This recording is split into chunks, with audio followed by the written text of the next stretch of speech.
meu nome é Clarissa Cardoso e hoje eu vou dar sequência na nossa conversa sobre a escuta de vozes na infância e contar para vocês um pouquinho sobre um manual que foi transformado em e-book chamado Não Entre em Pânico se seu filho está ouvindo vozes.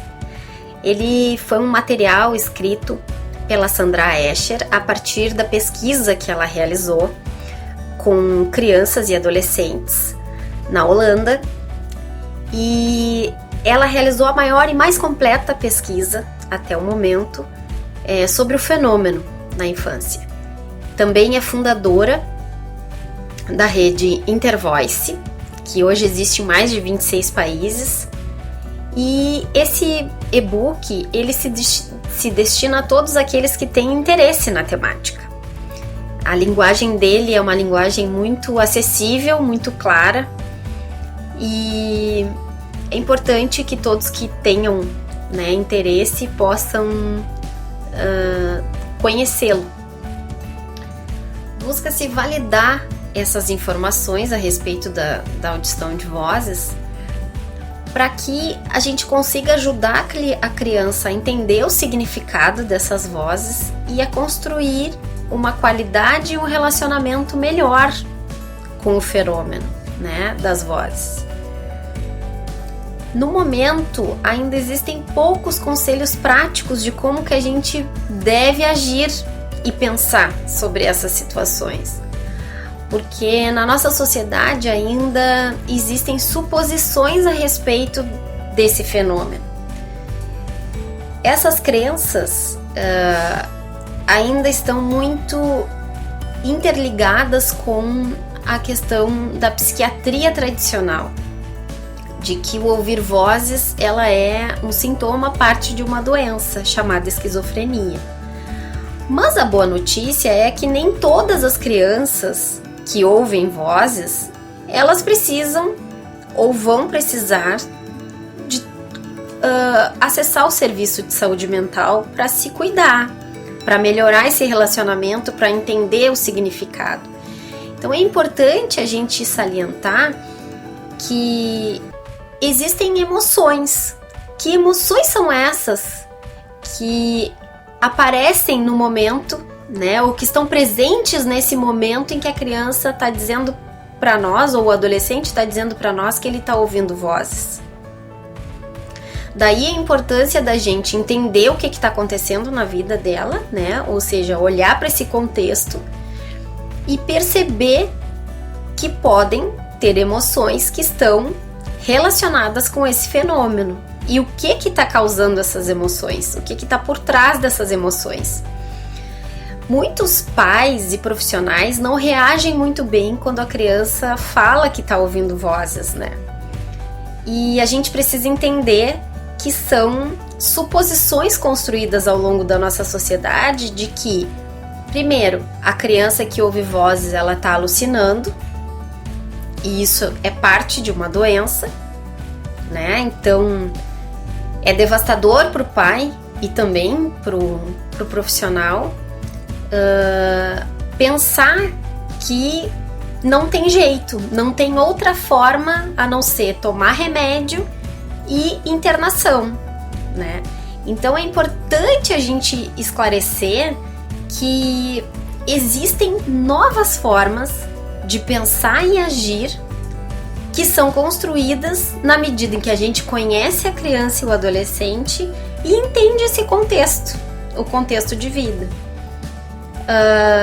Nessa pesquisa da Sandra Escher apontou que 75% dos adultos que começaram com a audição de vozes na infância, elas tinham uma relação bem importante com um trauma, ou seja, a perda de um ente querido, separações, reprovações, divórcio, a perda do emprego, abusos físicos ou emocionais.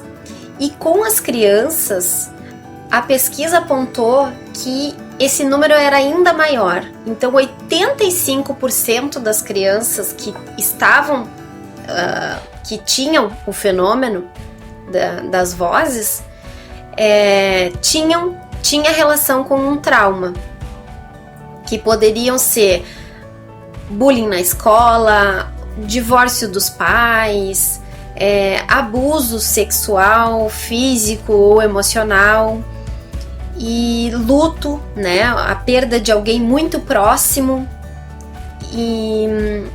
Mas não só isso, a pesquisa também apontou que poderiam ter relações com outras questões.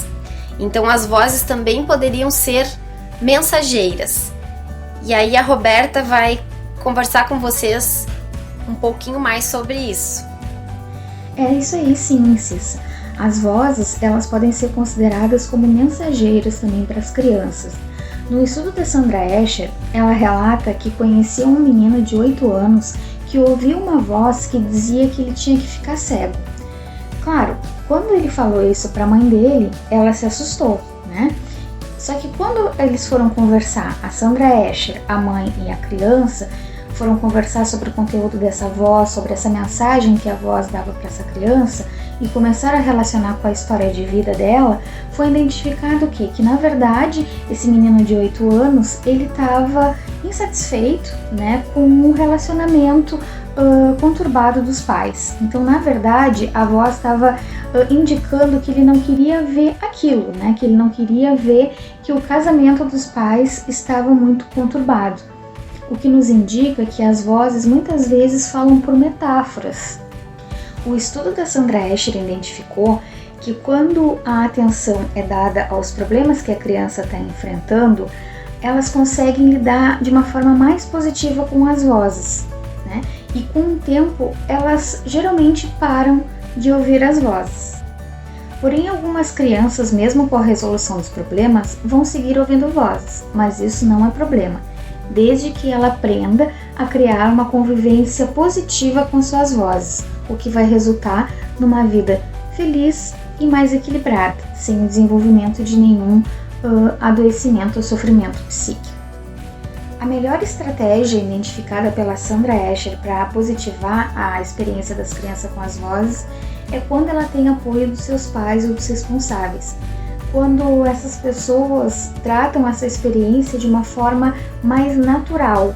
A partir do momento que a criança vê que essa experiência assusta seus pais ou seus responsáveis, ela também vai ficar com medo, né, com receio de falar sobre essas vozes, de ouvi-las, né? E a gente sabe, através das pesquisas que a Sandra Escher desenvolveu, que aquelas crianças que têm a oportunidade de falar sobre suas vozes com seus pais, com os responsáveis, com pessoas adultas, que ela tem alguma segurança, elas conseguem lidar melhor com essa experiência. Gostaria de dizer para as crianças que ouvem vozes, para os seus pais e seus responsáveis, que eu fui uma criança ouvidora de vozes e segui ouvindo até hoje. E não quero deixar de ouvir, mas isso é um assunto para um outro vídeo. Espero que tenham gostado desse. Até mais!